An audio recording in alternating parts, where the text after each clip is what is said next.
यार कल अचानक हमारा क्लास यहीं पर समाप्त हो गया था या रुक गया था, तो चलो आज का क्लास उधर ही से स्टार्ट करते हैं। तो देखो यार, मैं हमेशा आपको ये बात बोलता आ रहा हूँ कि जो प्रश्न मैं लेता हूँ, आरा गहरा कोई भी प्रश्न मन में आया चल दिया, मैं ऐसा प्रश्न उठाता नहीं हूँ। प्रश्न जो मैं लेता हूँ ना, उसको लेने के कुछ कारण होते हैं। क्या कारण होता है वो कारण बताता हूँ। पहला, मैं वो प्रश्न लेता हूँ जो आपके पेपर में पूछा जाए। ठीक। दूसरा क्या है, जब मैं प्रश्न को लेता हूँ तो इस तरीके से लेता हूँ जैसे बच्चे अब उत्तक को पूरा पढ़ा दिया है। ये उत्तक, वो उत्तक, ये हड्डी, ये चमड़ी, ये गुर्दा, फेफड़ा, लीवर, कितने सब पढ़ा दो।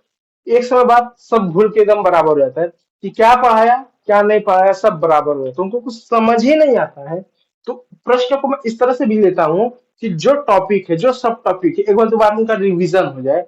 जैसे यहाँ पे अगर आप देख सकते हो, प्रश्न क्या है, बहुत इंपॉर्टेंट प्रश्न है कि जाइलम का कार्य क्या है। कुछ ऐसा प्रश्न आता है कि जाइलम के दो कार्य लिखिए, जाइलम की विशेषता लिखिएगा, जाइलम के महत्व को बताइएगा, जाइलम के कार्य को लिखिएगा, जाइलम का विश्लेषण कीजिएगा या वर्णन कीजिएगा। इस तरह से प्रश्न लिखे, अब बच्चों को सर पटकने लगते हैं, ये जाइलम क्या है, पहले ये तो बताओ। तो समझ नहीं आता। देखो दोस्तों, जितने भी पेड़ है पौधे हैं, जंतु है, जितने भी पेड़ है पौधे है, घास है, झड़ है, झंखाड़ है, जितने भी कुछ है, उन सब में दो चीज तो रहता है। एक पत्ती रहता है, रहता कि नहीं रहता है। दूसरा जड़ रहता है। यानी कोई भी पेड़ पौधा ले लो, चाहे वो बरगद हो, चाहे गेहूं का पेड़ हो, चाहे वो सरसों का पेड़ हो, चाहे आम का पेड़ हो, कोई भी पेड़ ले लो, चाहे घास ले लो, चाहे पालक ले लो, चाहे मेथी ले लो, कुछ भी ले लो, सब में पत्ती होगा, सब में जड़ होगा। तो जो जड़ होता है, वो जड़ क्यों होता है? जड़ इसलिए नहीं होता कि उसको मजबूती से खड़ा करता है, खड़ा तो करता है, लेकिन जो पेड़ पौधे की जो जड़ होते हैं, उनके जड़ों में एक चीज पाया जाता है जिसको हम जाइलम कहते हैं। बहुत सारे बच्चों को लग रहा है ये क्या बकवास है, जाइलम होता है। तो जड़ों में एक चीज पाया जाता है जिसको हम क्या बोलते हैं, जाइलम बोलते हैं। अब इससे तो समझ तो आया नहीं कि जाइलम क्या होता है। ये तो पता चल गया कि चलो जितने भी पेड़ पौधे झड़ झंकाड़ रहेंगे, उनकी जड़ों में जाइलम पाया जाता है। लेकिन होता क्या है, करता क्या है? यदि कोई आपसे आंख पूछे कि आंख क्या होता है, तो आप ये नहीं बता सकती आंख होता क्या है। आप आंख के कार्य बताओगे कि देखो यार, आंख का काम होता है देखना, यही बताओगे ना। लेकिन कोई पूछा नहीं, नहीं, मैंने कार्य नहीं पूछा, मैंने ये पूछा कि आप क्या होता है, तो वो बता नहीं सकते। ठीक उसी प्रकार जाइलम क्या होता है, वो कोई नहीं बता सकता, वो का कार्य बता सकते कि देखो जाइलम यहाँ पर पाया जाता है, इसका ये काम है। अब खुद समझ लो कि जाइलम क्या होता है। तो पहला, जाइलम सभी पेड़ पौधों के जड़ों में पाया जाता है।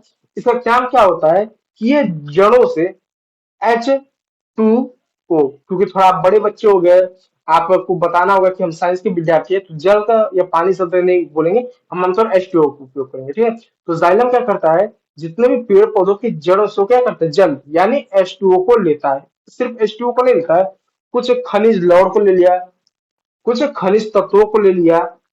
तो जाइलम क्या करता है, पेड़ पौधों की जड़ों में होता है और पृथ्वी से पानी और खनिज तत्वों को लेता है। और जब खनिज तत्वों को ये लेता है, तो ये लेने के बाद क्या करता है, अपने पास नहीं लेता है, जो पेड़ का तना हो गया, जो उसका डाली हो गया, जो अन्य भाग हो, वहां तक उसको पहुंचा देता है कि ले भाई तू ये ले ले, ले भाई तू ये ले ले, सब लोग ले लो। और वो पानी खनिज जब उनको मिलता है ना, तो उससे उनका विकास होता है। फिर वो पानी उनको मिलता है, तो खनिज मिलता है जिससे अपना विकास होता है। और पानी फिर क्या होता है, पत्तियों तक जाता है। और उससे क्या होता है, जो पत्तियों में फ्लोएम होता है, तो फ्लोएम क्या करता है, सूर्य की रोशनी लेगा। फ्लोएम में थी जो पत्तियां होती है, उस पत्तियों में क्या होता है, क्लोरोफिल होता है। जो पत्तियां होती है उसमें क्लोरोफिल हो गया, जितने भी पेड़ पौधे होंगे ना उसमें क्लोरोफिल हो गया। तो क्लोरोफिल क्या करेगा, सूर्य की पत्तियां क्या करती हैं, सूर्य से रोशनी लेंगी, जड़ों से पानी लेंगे, और क्या होगा, अपनी पत्तियों के माध्यम से आसपास जो कार्बन डाइऑक्साइड है उसको लेंगे। तो पानी, कार्बन डाइऑक्साइड, सूर्य की रोशनी, और क्या करेंगे, ग्लूकोज बनाती है। ग्लूकोज ही उनका भोजन होता है। तो बहुत ज्यादा दिमाग पे लोड मत डालो, हमको सिर्फ जाइलम पढ़ना है। जाइलम जो होता है, जितने भी पेड़ पौधे होता है उसको जड़ में पाया जाता है। जाइलम का काम सिर्फ इतना होता है कि सभी पेड़ पौधे घास फूस हो गए, उनको पानी और खनिज का परिवहन करता है, खास पानी और खनिज को लेता है और पेड़ पौधों को देता है। ठीक है, इस बात को याद रखें, उससे ज्यादा मत टेंशन लो, छोड़ दो, भुला जाओ, कुछ नहीं जाना बस। टेंडन और लिगामेंट में अंतर बताए। अब टेंडन क्या होता है, लिगामेंट क्या होता है, देखो यहाँ पे काम देखो। टेंडन पेशी को हड्डी से जोड़ती है, यानी हमारे शरीर में बहुत ज्यादा ऐसे पेशियां होती है ना, जो पेशी को हड्डी से जोड़ती है। तो टेंडन एक ऐसा ऊतक होता है जो क्या करता है, पेशियों को, यानी मांसपेशियां होती है ना, उसको हड्डी से जोड़ता है। ऐसा नहीं है कि शरीर में जो आपकी हड्डी एकदम अलग है। मान लो आपके शरीर में अगर ये हड्डी है, तो मांसपेशी इसके साथ ऐसा जुड़ा हुआ है, एकदम ऐसा जुड़ा हुआ है। आप कभी जो लोग मटन वटन खाते हैं नॉन वेज, उनको देखो, कुछ कुछ ऐसा हड्डी होगा, ठीक है, जो बकरा वकरा खाते हैं, जो नहीं खाते उनकी तो बात ही नहीं है। जो खाते हैं ना उनको तो कैसे, कोई बकरा कर लो, उसका मांस ले लो, तो ये हड्डी रहेगा। तो हड्डी के साथ देखो मांस कैसे एकदम जुड़ा रहेगा। तो ऐसे इंसानों में हड्डी के साथ क्या पेशियां जुड़े होते हैं, जिसको टेंडन का, टेंडन एक प्रकार का ऊतक होता है जो हड्डी को मांसपेशी जोड़ता है, जो पेशी को क्या हड्डियों के साथ जोड़ता है। जबकि लिंगामेंट हड्डी को हड्डी से जोड़ता है, और जो लिंगामेंट होता है वो हड्डी को हड्डी से जोड़ता है। जैसे आपका ये हाथ ले लो, ज्यादा उंगली हो गया क्या, नहीं ठीक है, आपका हाथ हो गया, तो यहाँ सब मोड़ सकते हो, यहाँ से मोड़ सकते हो, यहाँ से मोड़ सकते हो, जगह जगह आप इसको मोड़ सकते हो। क्यों? क्योंकि वहां वहां पर क्या आपका हाथ टूटा हुआ है, हड्डी टूटी हुई, तो ऐसा भी नहीं कि टूटा हुआ कि निकाल के उसको जेब में रख सकते हो, और ऐसा भी नहीं कि जुड़ा हुआ कि आप उसको मोड़ नहीं सकते। तो वहां पर दो हड्डियां, यहाँ पर कई सारी हड्डियां हैं, तो वहां पर हड्डी क्या है, एक हड्डी यह है और एक हड्डी यह है। तो दो हड्डियां हैं, तो आपस में क्या टूटी हुई है, और लिगामेंट क्या कर उनको एक तरह से जोड़ता है, और ऐसा जोड़ता है कि पूरी तरह से जुड़ेगा भी नहीं और पूरी तरह से अलग भी नहीं रहेगा। इस वजह से हम अपने उंगलियों को मोड़ पाते हैं, अपने बाह को मोड़ पाते हैं, गर्दन को मोड़ पाते हैं, पाँव को मोड़ पाते हैं। यानी जहां जहां से भी हम मोड़ पाते हैं चीजों को, वहां पर हड्डी टूटी हुई है और लिगामेंट उसको जोड़ा हुआ है। यही लिगामेंट होता है। ठीक है, अब देखो, कंकाल पेशी और हृदय पेशी में अंतर बताइए। कंकाल पेशी ऐच्छिक होती है, यानी जो हमारी कंकाल पेशियां होती है ना, वो ऐच्छिक होती है, हमारी इच्छा अनुसार काम कर सकती है। जबकि जो हृदय पेशी होती है वो अनैच्छिक और थकान रहित होती है। यानी जो हमारा हार्ट होता है वो धड़कता है ना, हर 1 मिनट में 72 बार धड़कता है ऐसा, धड़कता रहता है, ठीक है। तो जब धड़कता है, क्यों? क्योंकि वो अनिश्चित पेशी से बना हुआ है। यानी अगर हम हृदय को बोले कि तू 5 मिनट मत धड़क, तो ऐसा नहीं हो सकता। क्यों? क्योंकि वो रुक नहीं सकता, और वो थकान रहित है। यानी हमारा हृदय जब तक जन्म से लेकर मृत्यु तक वो धड़का रहता है, वो कभी थकता नहीं है, कभी दर्द नहीं होता उसको कि हम लगातार काम कर रहे हैं।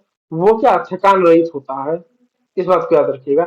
हाथ को लगातार काम करो तो हाथ दर्द होगा, लेकिन हृदय को दर्द नहीं होता, थकान रहित होता है। ठीक है। पेरेकाइमा ऊतक का क्या कार्य है? पेरेकाइमा ऊतक का क्या कार्य है? अब देखो पेरेकाइमा क्या होता है। पेरेकाइमा भोजन का निर्माण करता है और संग्रहण करता है, जल का भंडारण करता है। यानी जितना भी पेड़ पौधे होते हैं ना, उसमें जो भोजन का जो निर्माण करता है वो पेरेकाइमा ही करता है, और उसका संग्रहण करता है। जैसे एग्जाम्पल तौर पर देखो, किसी पेड़ पौधे को लो, उसको काट दो, काटोगे उसमें तरल चिपचिपा जैसा पदार्थ होगा, जिसको कोशिका के अंदर, उसको तो राजधानी कहा जाता है, लेकिन वो पेरिकाइमा का एक तरह से क्या होता है, संग्रहण होता है, जल का भंडार होता है, अन्य खनिजों का भंडार ही पेरिकाइमा करता है। तो वो तरल जैसा पदार्थ निकल उसी को वजह से जीवित रहता है, जीवित रहता है। ठीक है। फ्लोएम में किसी दो तत्वों के नाम लिखिए। फ्लोएम के तत्व, शिवनलिका और सकोशिका। अब फ्लोएम क्या होता है देखो, जितना भी पेड़ पौधे होते हैं ना, सबके पास पत्ती होती है। तो इन पत्तियों में एक चीज पाया जाता है जिसको बोला जाता है क्लोरोफिल पाया। जब आप माइक्रोस्कोप से पत्ती को देखोगे ना, तो उसमें क्लोरोफिल आपको दिखेगा। ये क्लोरोफिल क्या करता है, जब सूरज निकलेगा, तो सूरज से क्या होगा, रोशनी पत्तियों पर पड़ेगा, तो ये क्या करता है, सूर्य की रोशनी लेता है। सूर्य की रोशनी जो ऊर्जा है उस ऊर्जा को लेता है, और अपने आसपास जो कार्बन डाइऑक्साइड है उस ऑक्साइड को लेता है, और जड़ द्वारा क्या होता है, पानी लेता है, पानी इसको मिल जाता है। तो इन तीनों का मिक्स करके क्या करता है, ये ग्लूकोज बनाता है। कौन बनाता है? क्लोरोफिल ग्लूकोज बनाता है। और जब ग्लूकोज बन जाता है तो पत्तियों में बना, तो क्या सिर्फ पत्तियों में बना वो ग्लूकोज, भोजन तो सिर्फ पत्तियों बना। अब उस भोजन को पेड़ को, जड़ को भी चाहिए, तने को भी चाहिए, डालियों को भी चाहिए, तो वो भोजन वहां तक पहुंचेगा कैसे? तो उसमें क्या है, पत्तियों में एक पदार्थ होता है, एक उत्तक होता है, जिसको हम फ्लोएम बोला जाता है। फ्लोएम होता है, ये क्या करता है, सभी पत्तियों से जो ग्लूकोज बना रहता है वो पेड़ की तना को देता है, उसकी डालियों को देता है, उसकी जड़ों को देता है, सबको देता है, जिससे वो अपना भोजन ले सके, सब हर अंग का विकास हो सके। एक तरह से नली टाइप का काम करता है, ट्यूब की तरह। जैसे कैसा होता है, यहाँ पर आपने मोटर लगा दिया, पानी निकल रहा, आपने पाइप लगा दिया, वो दूर तक ले जा सकते हो, वैसा वो पाइप जैसा ही होता है। इस तरह से क्या करता है, वो परिवहन का काम करता है। ये होता है फ्लोएम होता है। और इसके दो तत्व है, शिव नालिका और कोशिका होता है। ठीक है।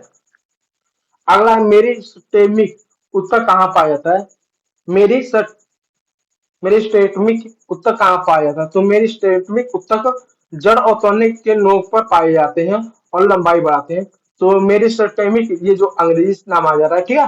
तो ये जो तो आपका जो मेरिस्टेमिक जो होता है, ये जो उत्तक होता है, ये जड़ और तो तने जो होता है, जो जड़ हो गया, जो तने हो गए, उसके नोक पर पाया जाता है और उसकी लंबाई बढ़ाने के लिए जिम्मेदार होता है।